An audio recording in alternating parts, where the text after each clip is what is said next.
नमस्कार, स्वागत है आपका हमारे चैनल विशानी यूनिवर्सल पर। आज हम आपको सुनाने जा रहे हैं वाल्मीकि के जीवन की एक महत्वपूर्ण घटना। तो आइए शुरू करते हैं। बहुत समय पहले की बात है। किसी राज्य में एक बड़े ही खूंखार डाकू का भाई था।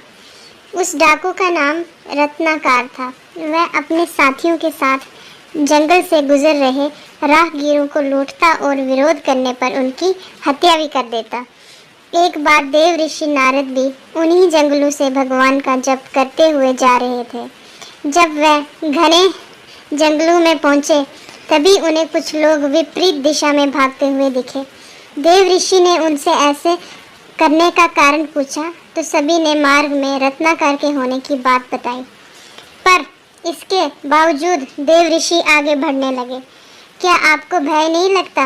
भाग रहे लोगों ने उन्हें ऐसा करते देख पूछा। नहीं, मैं मानता ही नहीं कि मेरे अलावा यहाँ कोई और है, और भय तो हमेशा किसी और के होने से लगता है, स्वयं से नहीं। ऋषि ने ऐसा कहते हुए अपने कदम आगे बढ़ा दिए। कुछ ही दूर जाने पर डाकू रत्नाकर अपने साथियों के साथ उनके समक्ष आ पहुंचा। रत्नाकर ने बोला, नारद, मैं रत्नाकर हूँ। डाकू रत्नाकर। नारद मुस्कुराते हुए बोले, मैं नारद हूँ, देव ऋषि नारद, तुम्हारा अतिथि, और मैं निर्भय हूँ। क्या तुम निर्भय हो? रत्नाकर ने बोला, क्या मतलब है तुम्हारा? नारद ने उत्तर दिया, न मुझे प्राणों का भय है, न कल का, न कलंक का, और कोई भय है जो तुम जानते हो। अब तुम बताओ, क्या तुम निर्भय हो? रत्नाकर ने बोला, हाँ, मैं निर्भय हूँ। न मुझे प्राणों का भय है, न कल का, न कलंक का। नारद ने पूछा, तो तुम यहाँ इन घने जंगलों में छिपकर क्यों रहते हो? क्या राजा से डरते हो? रत्नाकर ने उत्तर दिया, नहीं। नारद ने पूछा, क्या प्रजा से डरते हो? रत्नाकर ने उत्तर दिया, नहीं। नारद ने पूछा, क्या पाप से डरते हो? रत्नाकर ने उत्तर दिया, नहीं। नारद ने पूछा, तो यहाँ छिपकर क्यों रहते हो? ये सुनकर रत्नाकर घबरा गया और एकटक देव ऋषि को घूरने लगा। नारद ने बोला, उत्तर मैं देता हूँ, तुम पाप करते हो और पाप से डरते हो।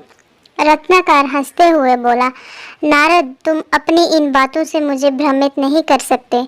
न मैं पाप से डरता हूँ, न पुण्य से, न देवताओं से, न दानवों से, न राजा से, न राज्य से, न दंड से, न विधान से। मैंने राज्य के साथ द्रोह किया है, मैंने समाज के साथ द्रोह किया है, इसलिए मैं यहाँ इन भीड़ों में रहता हूँ। ये प्रतिशोध है मेरा। नारद ने पूछा, क्या था वो पाप जिसे तुम डरते हो? रत्नाकर ने उत्तर दिया, मुझे इतना मत उकसाओ कि मैं तुम्हारी हत्या कर दूं नारद। इतना तो मैं जान ही चुका हूँ कि पाप और पुण्य की परिभाषा हमेशा ताकतवर तय करते हैं और उसे कमजोरों पर थोपते हैं। मैंने साम्राज्यों का विस्तार देखा है, हत्या से, बल से, छल से। मैं सैनिक था, दुष्ट और निर्दयी सौदागरों की भी रक्षा की।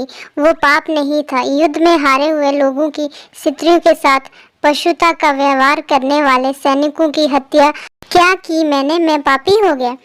राजा, सेना और सेनापति का अपराधी हो गया मैं? क्या वो पाप था? नारद ने पूछा, दूसरों का पाप अपने पाप को सही नहीं ठहरा सकता रत्नाकर। रत्नाकर चीखते हुए बोला, मैं पापी नहीं हूँ। नारद, कौन निर्णय करेगा? वो जो इस यात्रा में तुम्हारे साथ है या नहीं है? क्या तुम्हारी पत्नी, तुम्हारा पुत्र इस पाप में तुम्हारे साथ हैं? रत्नाकर ने उत्तर दिया, हाँ, वो क्यों साथ नहीं होंगे? मैं जो ये सब करता हूँ उनके सुख के लिए ही तो करता हूँ। नारद ने बोला, तो जो तुम्हारे साथ हैं उन्हीं को निर्णायक बनाते हैं। जाओ, अपनी पत्नी से, अपने पुत्र से, अपने पिता से, अपने निकट संबंधियों से पूछकर आओ, जो तुम कर रहे हो क्या वो पाप नहीं है?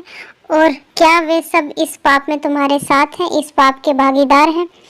रत्नाकर ने उत्तर दिया, ठीक है, मैं अभी जाकर लौटता हूँ। और अपने साथियों को नारद को बांध कर रखने का निर्देश देकर रत्नाकर सीधा अपनी पत्नी के पास जाता है और उसे पूछता है, ये मैं जो कर रहा हूँ क्या वो पाप है? क्या तुम इस पाप में मेरी भागीदार हो? पत्नी कहती है, नहीं स्वामी, मैंने आपके सुख में दुख में साथ देने की कसम खाई है, आपके पाप में भागीदार बनने की नहीं। ये सुनकर रत्नाकर स्तब्ध रह जाता है। फिर वह अपने अंधे पिता के समक्ष यही प्रश्न दोहराता है, पिताजी, ये जो मैं कर रहा हूँ क्या वो पाप है? क्या आप इस पाप में मेरे भागीदार हैं? पिताजी बोलते हैं, नहीं पुत्र, ये तो तेरी कमाई है, इसे मैं कैसे बांट सकता हूँ। ये सुनते ही मानो रत्नाकर पर बिजली टूट पड़ती है। वह बेहद दुखी हो जाता है और धीरे धीरे चलते हुए वापस देव ऋषि नारद के पास पहुंच जाता है। नारद ने बोला, तुम्हारे साथी मुझे अकेला छोड़ जा चुके हैं रत्नाकर। रत्नाकर देव ऋषि के चरणों में गिरते हुए, क्षमा देव ऋषि क्षमा, अब तो मैं भी अकेला ही हूँ। नारद ने बोला, नहीं रत्नाकर, तुम ही अपने मित्र हो, तुम ही अपने शत्रु हो। तुम्हारे पुराने संसार की रचना भी तुम ही ने की थी, तुम्हारे नए संसार की रचना भी तुम ही करोगे। इसलिए उठो और अपने पुरुषार्थ से अपना भविष्य लिखो। मित्रों, इस घटना के पश्चात डाकू रत्नाकर का जीवन पूरी तरह बदल गया। उसने पाप के मार्ग को त्याग पुण्य के मार्ग को अपनाया और आगे चलकर यही डाकू राम कथा का रचयिता महर्षि वाल्मीकि बना। धन्यवाद। अगर आपको हमारी कहानी अच्छी लगी हो तो वीडियो को लाइक और चैनल को सब्सक्राइब ज़रूर करें।